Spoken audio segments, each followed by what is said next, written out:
कार्यकर्ताओं में नाराजी तो स्वाभाविक रूप से रहेगी, क्योंकि मैं 4 बार महानगर पालिका में नगर सेवक के रूप में भी काम किया, 4 बार मैं विधानसभा में भी मैं चुनकर आया और इसलिए सभी कार्यकर्ताओं को लगता है कि अपने जनप्रतिनिधि को कहीं तो भी स्थान मिलना चाहिए।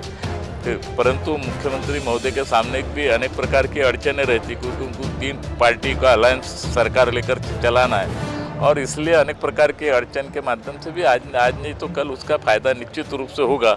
आपने देखा होगा कि विदर्भ के 11 जिले में से 4 ही जिलों को प्रतिनिधि मिला है, 7 जिले अभी भी खाली है और इसलिए सभी कार्यकर्ता जहाँ जाके होंगे सभी को लगता है कि हमारे जनप्रतिनिधि को कहीं तो भी स्थान निश्चित रूप से मिले और इसलिए हमारे कार्यकर्ताओं में जो कल नाराज़गी थी, मैंने कल भी समझाने का प्रयास किया और आज भी समझाने का प्रयास किया, वो मामला टोटली भी हल हो जाएगा। नहीं, ईवीएम मशीन ये कांग्रेस का नौटंकी है। जब जीत के आते तो मशीन अच्छी रहती है और जब हार होती है तो बोलते बैलेट पेपर से चुनाव लड़ो। जब तुम्हारी कर्नाटक में सरकार आई जब मशीन अच्छी थी, तेलंगाना में सरकार आई जब मशीन अच्छी थी, अभी झारखंड में सरकार आई जब तुमकी अच्छी मशीन थी, 24 के लोकसभा चुनाव में तुम्हारे 31 खासदार आए जब तुम्हारी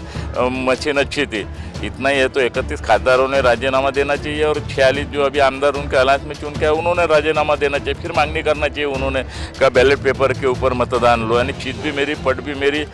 ये कभी चलता नहीं। और कल तुमने देखा होगा कि कांग्रेस का दुर्भाग्य है क्या कल के इसमें उनका जो प्रमुख अतिथि था महबूब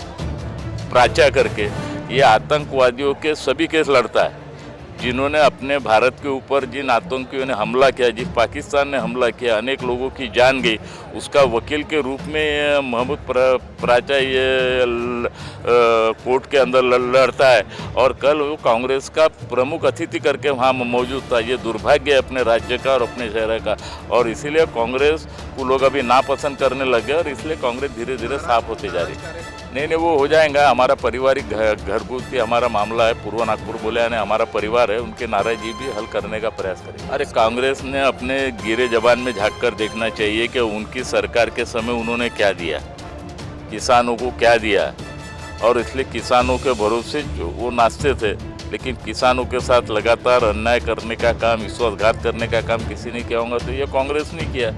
और इसलिए अभी हमारी सरकार ने पिछले 2.5 साल में भी किसानों को बड़े पैमाने पर मदद की, बड़े पैमाने पर सहकार्य किया और फिर से नई सरकार बनी है। निश्चित रूप से किसानों के हल के बारे में हमारी सरकार विचार करेगी।